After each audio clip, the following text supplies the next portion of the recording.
Bismillahirrahmanirrahim. Assalamualaikum warahmatullahi wabarakatuh.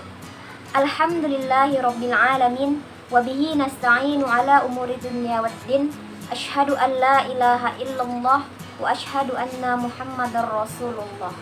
Hasanan, ana Fina Aryani, NIM 1814020012. Fi hadhil munasabah sa'ukhbiru lakum an kaifiyatu ta'allum al-biqa'i muwatiyatan wa mutahammisatan khilalu fi syahri Ramadan. Saat menjalankan ibadah puasa, pasti banyak dari kita yang malas melakukan aktivitas apapun, termasuk aktivitas belajar. Apa sih yang membuat kita lemas saat belajar, khususnya di bulan puasa? Apakah haus, lapar, ngantuk, atau lemas? Ya, pasti di bulan Ramadan ini kita semua sering kali mengeluh rasa haus, rasa lapar, ngantuk, ataupun lemas. Alasan-alasan ini pasti menjadi penghambat untuk bisa efektif, apalagi untuk belajar dan mengerjakan tugas. Ingat, bulan puasa bukan tempat untuk kita bermalas-malasan atau lesu loh. Belajar saat bulan puasa tetap wajib dilakukan, apalagi belajar juga termasuk ibadah. Aduh, tapi kok rasanya berat ya? Sudah gak perut pocongan, tapi harus tetap belajar. Belajar kan butuh konsentrasi dan fokus yang tinggi. Dan konsentrasi juga membutuhkan banyak energi. Tenang, supaya kita bisa tetap semangat menjalani hari-hari sebagai pelajar ataupun mahasiswa di bulan Ramadan ini, yuk kita simak beberapa tips dari saya bagaimana belajar saat bulan puasa biar tetap semangat. Tips yang pertama, tidur cukup di malam hari. Biasanya nih, anak-anak muda terutama pelajar pasti suka bergadang, entah itu untuk nongkrong, nonton bola, main game, dan lain-lain. Apalagi di bulan puasa banyak sekali kegiatan yang bisa dilakukan pada malam hari. Waktu yang seharusnya dipakai untuk tidur malah digunakan untuk bergadang, sekalian menunggu waktu sahur. Dengan tidur yang cukup dan nyenyak di malam hari, maka esoknya ketika hendak masuk sekolah, kuliah, ataupun belajar, kamu akan merasa segar dan badan terasa ringan.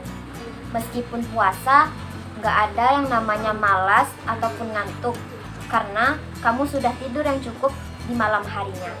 Tips yang kedua yaitu sahur dengan makanan yang bergizi.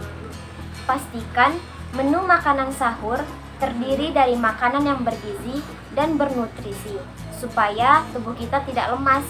Contohnya, sayur, buah-buahan, dan lain-lain, agar energi kita saat berpuasa banyak.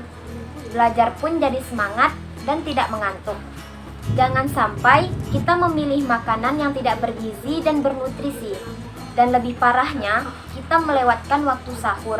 Karena jika kita melewatkan waktu sahur, perut kita akan kosong seharian. Dan jika itu terjadi, bagaimana kita bisa menerima pelajaran pada hari itu? Tips yang ketiga yaitu belajar setelah sahur dan menjelang berbuka puasa. Di sini, siapa yang habis sahur tidur? Sebaiknya jangan tidur setelah sahur ataupun sholat subuh loh ya. Dan sebaiknya dihindari di bulan puasa ini, karena tubuh kita baru terisi oleh makanan. Dan setelah sahur adalah waktu yang tepat untuk kita belajar dan waktu yang optimal untuk kita belajar. Otak menjadi lebih mudah menyerap pelajaran. Dan menjelang berbuka juga menjadi waktu yang baik untuk belajar. Tetapi perhatikan materi yang kalian pelajari di sore hari itu ya, karena tubuh kita sudah mulai kekurangan asupan air dan asupan makanan. Jadi, manfaatkan waktu jelang berbuka puasa dengan membaca ulang atau review materi yang telah dipelajari sebelumnya. Dengan belajar, kita bisa sekalian nunggu berbuka puasa, bukan? Dan kegiatan yang kita lakukan lebih bermanfaat, bukan? Tips yang keempat yaitu batasi aktivitas di siang hari. Terkadang kita terlalu asyik bermain sampai lupa kalau ternyata kita sedang berpuasa dan tidak bisa makan ataupun minum setelahnya. Padahal adzan maghrib misalnya nih masih 4 atau sampai 5 jam lagi. Jadinya tubuh kita menjadi lemas sepanjang hari. Karena itu, kurangi aktivitas yang memakan banyak energi ketika kita sedang berpuasa. Tetapi kalau kegiatannya ringan-ringan saja seperti membantu orang tua, menyapu, mencuci piring, mengangkat jemuran, nggak masalah. Jangan jadi alasan untuk kita bermalas-malasan saat di rumah.